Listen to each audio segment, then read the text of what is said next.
Through the window of the Eagle, Armstrong and Aldrin see what no human eyes have ever seen before. Their spacecraft casts a long shadow across the undisturbed dust of centuries.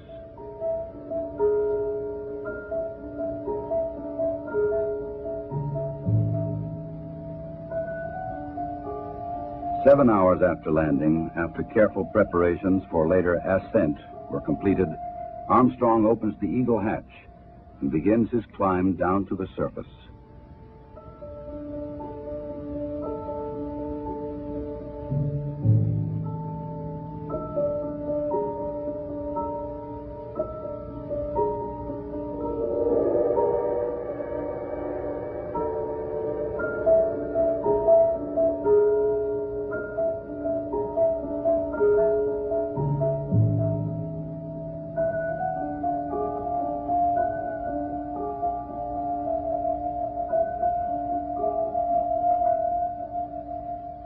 The first footsteps on this strange new world must be taken cautiously.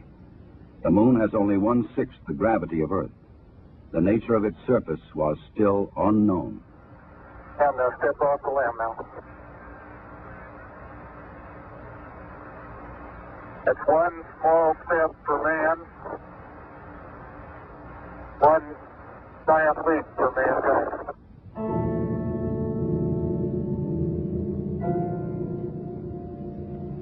Once on the surface, Armstrong scoops up a small sample of lunar dust and rock, precaution against the possibility of an emergency takeoff.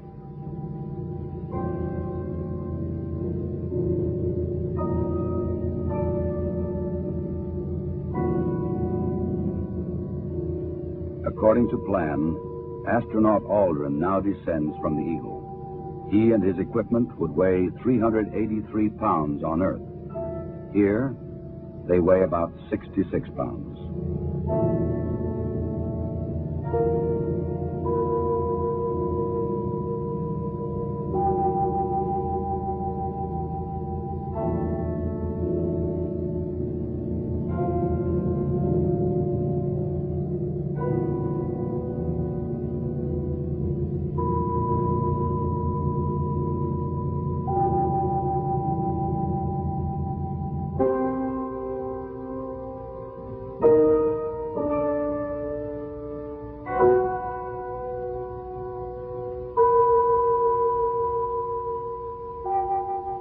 For a brief moment, the first men on the moon stand and look at the stark, lonely landscape around them, an experience which no one before them can share.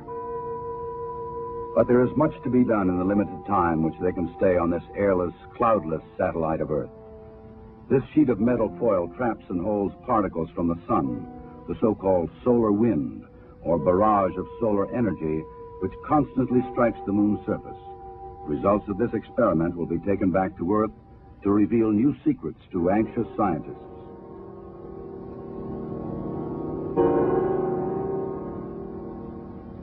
An American flag is left behind on the moon, together with medals honoring American and Soviet spacemen who lost their lives in earlier space tests, and a small disc carrying messages of goodwill from 73 nations on Earth.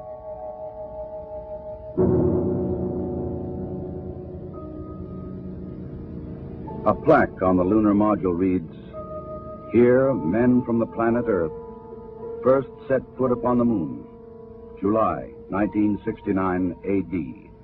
We came in peace for all mankind." Through a specially made television camera, viewers in many nations on Earth were able to watch the astronauts as they walked and worked on the moon. Despite the bulky spacesuits and the backpacks containing oxygen, temperature control, and communications equipment, the Apollo 11 crew found they could move easily about the surface.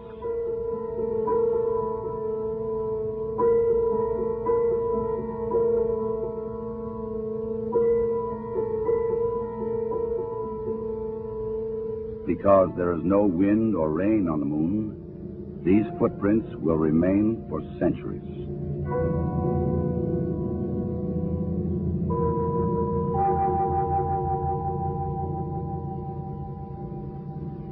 In addition to collecting rock and soil samples, the explorers leave behind a seismometer.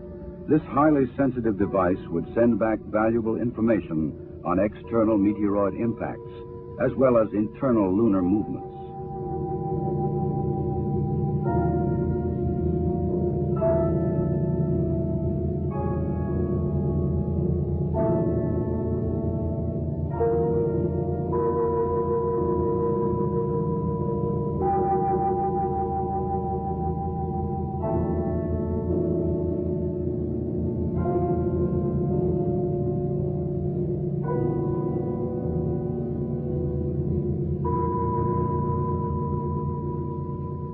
A 100-prism laser reflector would help man to measure the exact distance from Earth to Moon to an accuracy of 6 inches.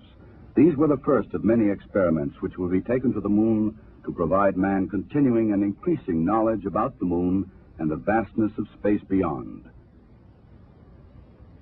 After 2 hours and 31 minutes, the first lunar explorers had completed their research on the Moon. A night of rest in the lunar module, countdown preparations, and they were ready to come home. Tranquility Base, Houston. Guidance recommendation is pings, and you're cleared for takeoff. Roger, understand. We're number 1 on the runway. 7, 6, 5, work stage, engine arm ascent.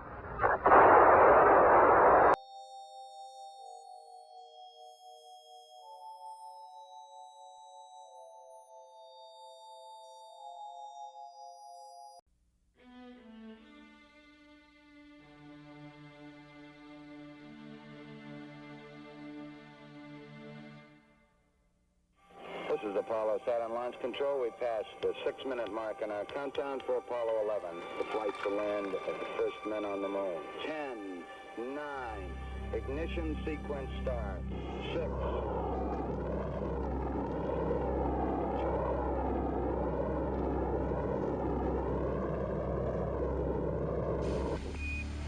Apollo 11, this is Houston. 20 years ago, the 3-man crew of Apollo 11 drifted over 4 days in space, navigating by the stars to get to the moon.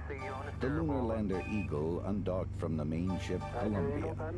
Michael Collins stayed in the command module while Neil Armstrong and Buzz Aldrin took the trip to the moon's surface. Armstrong recounts his impressions. I think perhaps the final descent to the lunar surface was, for me, the highlight of the flight. It was very challenging. There were a lot of unknowns, and it was, for a pilot, it was a wonderful experience. On July 20th, 1969, the whole world watched live television pictures of Neil Armstrong's descent from the lunar lander. He paused and stepped onto the powdery surface, becoming the first human to set foot on another planet. That's one small step for man, one giant leap for mankind. Neil Armstrong recalls when he decided on those historic words. Well, actually, I didn't worry about it till after landing because I guess in my own view, we didn't have that good a chance of completing a successful landing. But it was, I did think about it between the time of landing and the time when we actually exited the spacecraft. Buzz and I did that.